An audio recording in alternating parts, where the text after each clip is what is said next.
There's a corridor in St. James's Palace that smells like cold stone and something older than memory. I don't know if that's the right way to start this, but it's the only honest one. I'd been standing near Marlborough Road for about 40 minutes that Tuesday morning, early November. The kind of morning where the sky can't decide whether it wants to be grey or just absent. There was a thin drizzle that wasn't quite rain, more like the air was sweating. The tourists around me had their phones up, their hoods half pulled, their faces doing that particular thing where they're trying to look like they're not freezing because they paid a lot to be here and they're not about to admit the weather won. I was there for work, sort of. I write about ceremonial culture. The architecture of ritual is how I usually explain it to people at parties before their eyes glaze over. I was documenting foot traffic patterns around the palace approaches, very glamorous. My notepad had a coffee ring on it from the morning and 3 words, overcast, thin crowd. That was all I had when it happened. The guard on post that morning was young. I noticed that first, not boy young. He had the jaw of someone who'd earned his face, but there was something about the set of his shoulders that hadn't fully settled yet. The way young soldiers carry themselves when they're still deciding whether the uniform fits or whether they're fitting themselves into it. He was posted at the outer access point, not the main gate. The quieter station. Less tourists photographing him, less performance required. He stood the way they all stand. Rifle gripped, eyes forward, body like a plumb line dropped from some dignified height, and I'd clocked him when I arrived and then stopped thinking about him. The way you stop thinking about architecture once you've noted it exists. Then a man came, not remarkable at first. Civilian, obviously brown coat, the kind with a short collar that's practical rather than fashionable, carrying a flat folder under one arm like a man who had a 9 o'clock somewhere and was running at 8:53 staff, I assumed. Administrative, he moved with the particular briskness of someone who knew exactly where the door was and expected it to open for them. He spoke to the guard. I was too far to hear what was said. Brief exchange. The guard's head didn't move. It never moves. That's the training. But something in the man's posture shifted from businesslike to lighter, briefly, and he said something else, and whatever it was made the young guard's mouth move. Not a smile. Not exactly. More like the ghost of one, the corner. A micro-compression of the cheek muscle that lasted maybe 1 full second before it was dissolved back into regulation blankness. 1 second, I wouldn't have thought anything of it. I've watched these posts for years. I know what I'm looking at when I'm looking at them. And 1 second of involuntary human expression barely readable from 30 feet away in November drizzle, that's nothing. That's below the noise floor of anything interesting, except 2 men appeared from the side entrance. They moved with a specific efficiency that I recognized before I consciously registered what I was recognizing, the kind of purposeful but unhurried walk that belongs to people who manage the image of other people for a living, protocol advisors. Institutional handlers, people whose job title probably contains the word liaison and whose actual job is to make sure the machinery of ceremony never shows its gears. One was older, mid-50s, silver-templed, wearing a coat that cost real money and moving like it didn't. The other was younger, a woman, notebook already open, pen already in hand, the posture of someone perpetually mid-sentence inside their own head. They had seen it, or they had been told of it, or, and this felt most likely watching them, there was some monitoring function of formal palace premises I didn't fully understand. Some layer of institutional awareness that I, in my romantic notion of simply watching these spaces, had been naive about. They walked toward the guard. I want to describe this carefully, because the details matter and I don't want to editorialize what I haven't earned the right to editorialize. The guard saw them coming. You could tell some adjustment in the body, slight the way a person straightens without deciding to straighten. The man with the folder had already moved through the access point. The approach path was clear. It was just the guard now, and the 2 figures closing the distance between them with that practiced institutional walk. The older advisor reached him first. He didn't raise his voice. I know this because I drifted in the way you do when something holds your attention, maybe 15 feet closer than I'd been, and the drizzle had quieted, and the sparse Tuesday crowd had its own low murmur, but it wasn't drowning anything. The older man spoke for about 40 seconds. I caught words, not full sentences. Observed, understand the pressure. Not about the moment, but about the young woman with the notebook. Didn't write anything, she held the pen. She was there as witness, I realized. Not secretary, not note-taker. The notebook was prop and signal both. This is being formally attended to. This moment has institutional weight. We are here in an official capacity, and the pen that wasn't writing was doing more communicative work than a pen that was. The guard's face throughout was regulation. Jaw set, eyes forward. The only sign that he was receiving words and not simply standing in their presence was a single controlled exhalation through the nose at some point near the end of the 40 seconds. Brief, barely visible. The older man finished. He waited a beat, the practiced beat of someone who has learned that the beat is as important as the words, and then gave a single nod. Not warm, not cold. Procedural. And then both of them turned and walked back the way they'd come. That was it. 40 seconds. A ghost of a smile that lasted one. Two people who materialized and dematerialized with the efficiency of a well-written scene. A guard who'd returned to himself, or rather to his post-self, before they were halfway back to the side entrance. And I was standing there with a notepad that still only said overcast, thin crowd. Here's what I kept thinking about after. Not the reprimand, if that's even the right word for a 40-second administrative observation delivered quietly in a corridor in November. But the mechanism of it, the speed of it, the fact that a 1-second human micro-expression had a response time measured in minutes. I'd covered enough ceremonies, enough official functions, enough of what I privately call the architecture of performed permanence, to understand that none of this is accidental. Every visible element of royal pageantry is the output of an invisible system. The bearskins, the blank faces, the synchronized movements, they're not just tradition, they're engineering. They are the product of people whose entire professional competence lies in making sure the engineering never shows. A guard who almost smiles is a gear that moved slightly wrong. It gets corrected. The correction is itself engineered, quiet, swift, proportional, leaving no visible mark on the surface. By the time I looked back at the guard's post, it was as if the whole thing had happened in a dream. He stood exactly as he had stood before. The drizzle continued its ambiguous non-commitment to becoming real rain. The corridor, that particular stretch of stone-cold approach to St. James's, resumed its function, like it always did. Like the function was the only thing that had ever mattered. I stayed another 20 minutes. My notepad gained 2 more lines. Protocol response, 3 minutes from incident to correction. Institutional reflex. The body doesn't know it smiled. Then I walked to a cafe on Jermyn Street and sat down and ordered something hot and thought for a long time about systems and the people inside them and what it costs to be one and what it costs to maintain one from the outside. I didn't reach a conclusion, I'm not sure there is one, but I kept thinking about that 1 second. The corner of his mouth, the ghost of it. What had the man in the brown coat said? I'll never know. And somehow that felt like the most important thing in the story. The thing I'd never get to write down, the hinge on which everything turned, sitting in the middle of the Tuesday morning like a door with no key. 1 second. Then the corridor took it back. Eleanor Marsh had been transcribing official correspondence for the Lord Chamberlain's office for 11 years, and in all that time she had never laughed in a corridor.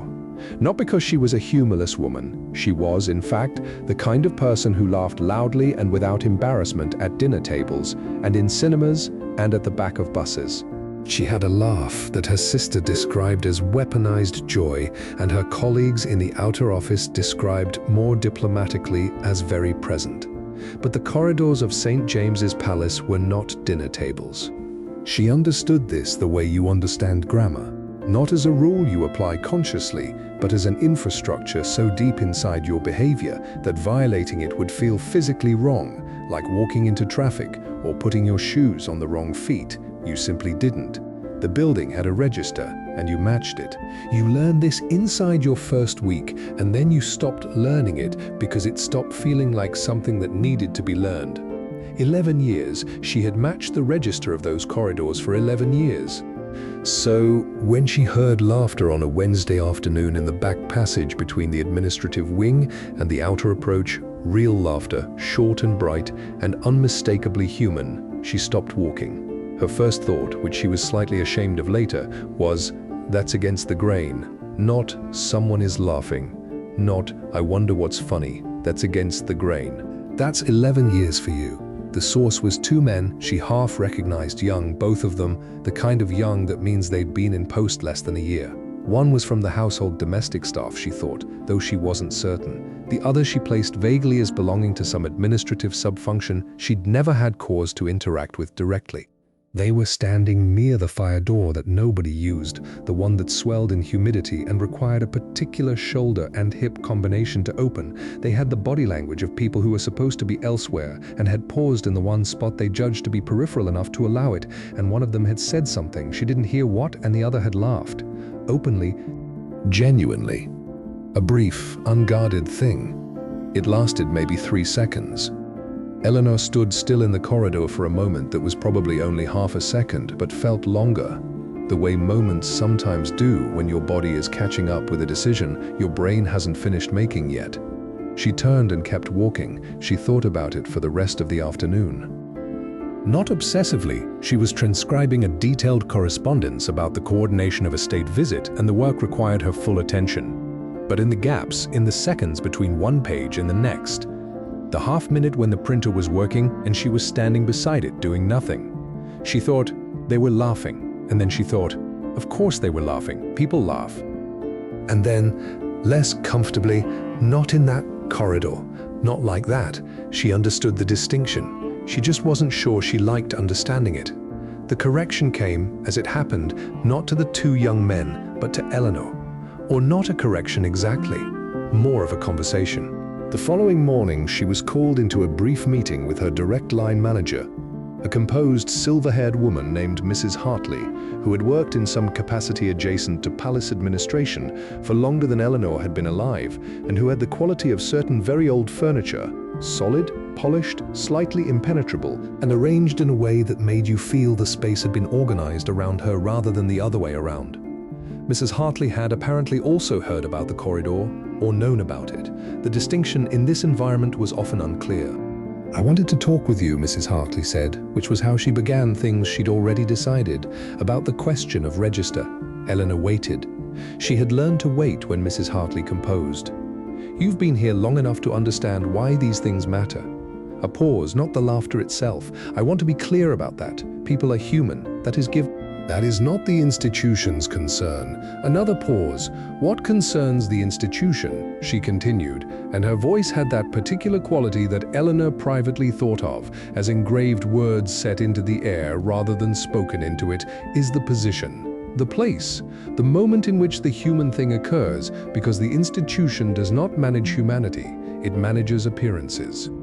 And appearances are, as you know, the functional substance of what we do here. Eleanor said, I understand. She did understand. That was the thing. She wasn't being told something new. She was being asked to consciously hold something she'd been unconsciously carrying for 11 years, and the act of conscious holding changed its weight. The two young men, Mrs. Hartley said, almost as an afterthought, have been spoken to. Of course, Eleanor said. I mention it only because I want you to understand this is not punitive. She paused. It's formative. There's a difference. Yes, Eleanor said.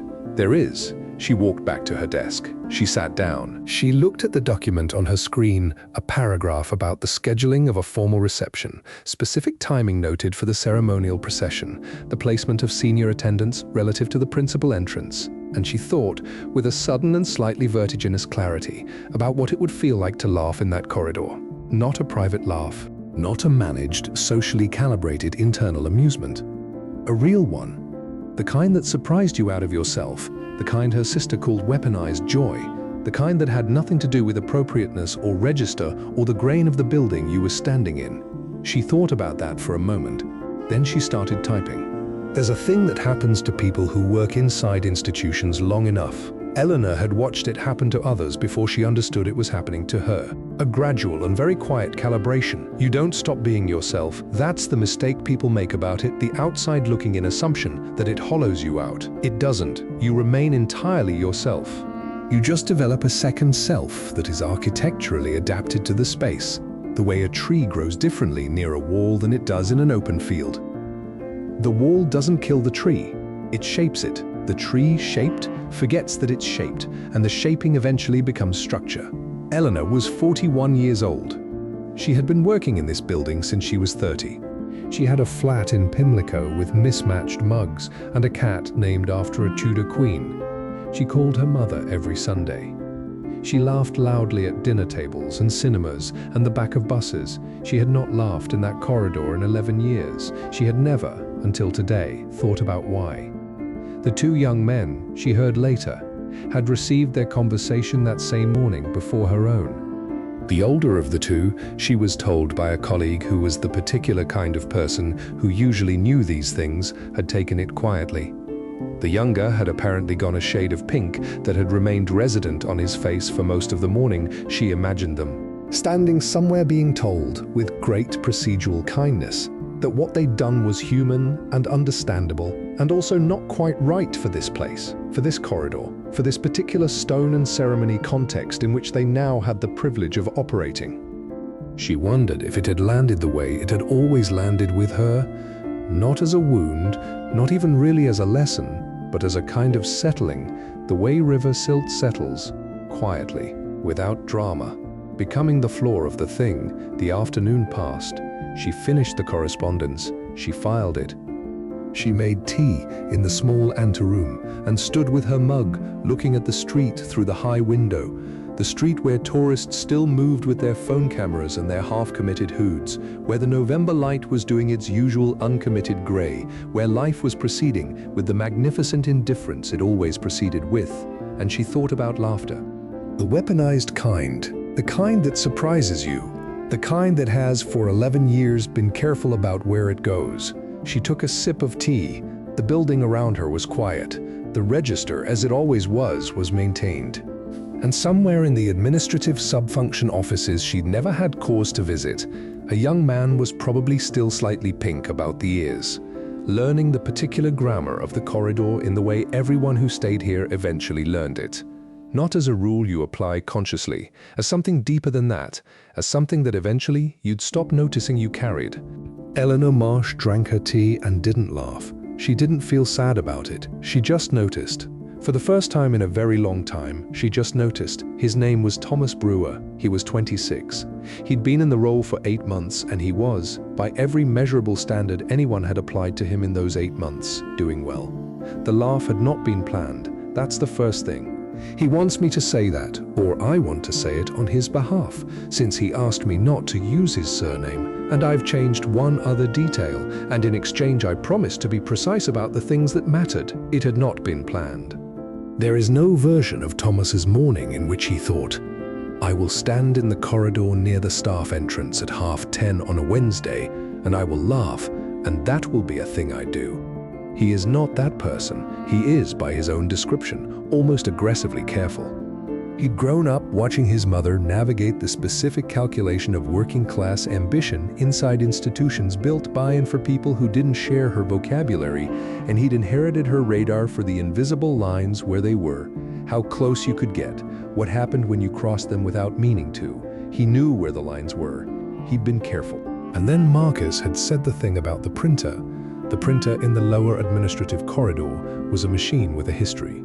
It had a name, or had been given one, informally by the staff who dealt with it most often, and the name was not printable in polite company. It jammed in ways that seemed to express personal grievance. It had, on one documented occasion, fed an entire ream of paper through itself in a continuous, bewildering loop, and then stopped, apparently satisfied. Facilities had been called. Facilities had stood before it with the expression of people who'd seen things. They had unjammed it. 3 days later, it had done a different version of the same thing. Marcus, older than Thomas by a few years, sharper at the edges in the way people get when they've been underestimated a few times too many, had developed a running commentary on the printer. Not a formal complaint. Just a private, sideways, extremely funny, if you knew the printed taxonomy of its moods and motivations and what it probably wanted from them in exchange for doing its job. That Wednesday morning, Thomas had walked past the corridor just as Marcus was emerging from the print room with a look on his face that Thomas had come to recognize as the printer has done something again. And Marcus had said one sentence, one specific, perfectly constructed sentence about the printer's apparent belief that its purpose in the universe was personal rather than functional. And Thomas had laughed out loud, briefly, genuinely. The corridor kind of absorbed it and then gave it back at him, slightly amplified, the way stone corridors do, and he'd heard it hanging there in the air, his own laugh, and something in his chest had done a complicated thing. The correction came 90 minutes later. He was called to a meeting room he'd never been in before. Small, north-facing, 2 chairs, a table that was old enough to have opinions about things. The person waiting for him was a senior official whose name he knew and whose face he'd seen from a distance at briefings. A man named Graham Aldred, who had the bearing of someone for whom the word decorum was not a social nicety, but a professional category. Thomas sat down. Graham Aldred looked at him for a moment with the particular stillness of someone who has had difficult conversations many times and understood that the first 10 seconds of them belonged to the other person. Thomas did not fill the 10 seconds. He waited. He was good at waiting when he was nervous. He went very still. "I'll be direct with you," Graham Aldred said, "and I'll be brief, because I don't believe in overloading a point.